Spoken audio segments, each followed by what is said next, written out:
Sir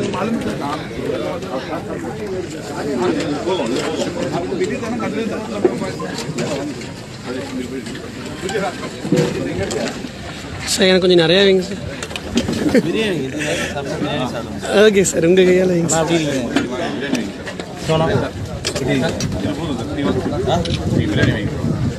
ஆமாம் sir, நீங்கள் பிரியாணி வைக்கிறது கரெக்டு.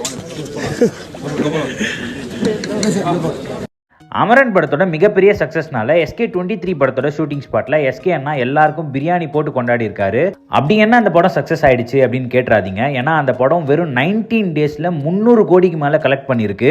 கிட்டத்தட்ட டயர் 1 ஆக்டர்ஸே ரொம்ப கஷ்டப்பட்டு பண்ற கலெக்ஷனை சிவகார்த்திகேயன் அண்ணா வெறும் 19 டேஸ்ல தட்டி தூக்கிட்டாரு. இது எந்த அளவுக்கு பெரிய விஷயம்னா, நவம்பர் 14 அன்னைக்கு சூர்யா சாரோட கங்குவா படம் ரிலீஸ் ஆச்சு. படம் ரிலீஸ் ஆகி 4-5 நாள் ஆகுது. பட் இன்னும் 100 கோடியை கூட கலெக்ட் பண்ண முடியல. பட் சிவகார்த்திகேயன் அண்ணாவோட அமரன் படம் ரிலீஸ் ஆகி 3 நாள்ல 100 கோடியை கிராஸ் பண்ணிருச்சு.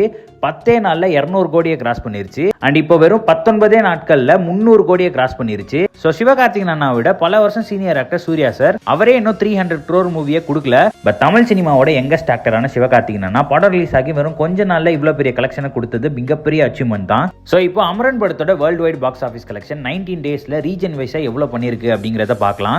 தமிழ்நாட்டுல மட்டும் வெறும் 19 நாள்ல 148.75 கோடி கலெக்ட் பண்ணிருக்கு. ஆந்திரா அண்ட் தெலுங்கானால 40 கோடி கலெக்ட் பண்ணிருக்கு. கேரளால மட்டும் 11 கோடி கலெக்ட் பண்ணிருக்கு.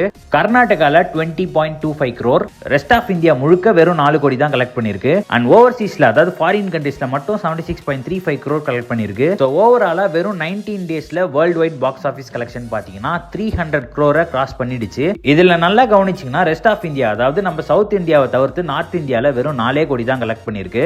அதுக்கு காரணம் இந்த படத்தோட ஹீரோயினான சாய் பல்லவி தான். இந்த படத்தோட ரிலீஸ்க்கு முன்னாடி சாய் பல்லவி பாகிஸ்தான் ஆர்மிக்கு சப்போர்ட் பண்ணி பேசுறாங்க, டெரரிசம்க்கு சப்போர்ட் பண்ணி பேசுறாங்க அப்படின்னு சொல்லி நார்த் இந்தியன் பீப்புள்லாம் இந்த படத்தை நாங்க தியேட்டர்ல போய் பார்க்க மாட்டோம் அப்படின்னு சொல்லி எதிர்ப்பு தெரிவிச்சாங்க. ஒருவேளை சாய் பல்லவி அந்த மாதிரியான இன்டர்வியூஸ்லாம் படத்தோட ரிலீஸ்க்கு முன்னாடி கொடுக்காம இருந்திருந்தாங்கன்னா இந்த படம் ஓவரால் கலெக்ஷனா 500 crore கிராஸ் பண்ணியிருந்தா கூட ஆச்சரியத்துக்கு இல்ல. சோ வீடியோட எண்ட்ல நீங்க இந்த படத்தை தியேட்டர்ல போய் பார்த்துட்டீங்களா இல்லையா அப்படிங்கறத கீழே கமெண்ட்ல சொல்லுங்க.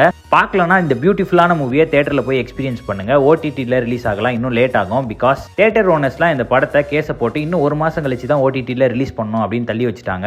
சோ இந்த வீடியோ பிடிச்சிருந்தா லைக் பண்ணிட்டு இதே மாதிரி இன்னும் இன்ட்ரெஸ்டிங்கான அப்டேட்ஸ்க்கு மறக்காம நம்மளோட சேனலை சப்ஸ்கிரைப் பண்ணி வச்சுக்கோங்க.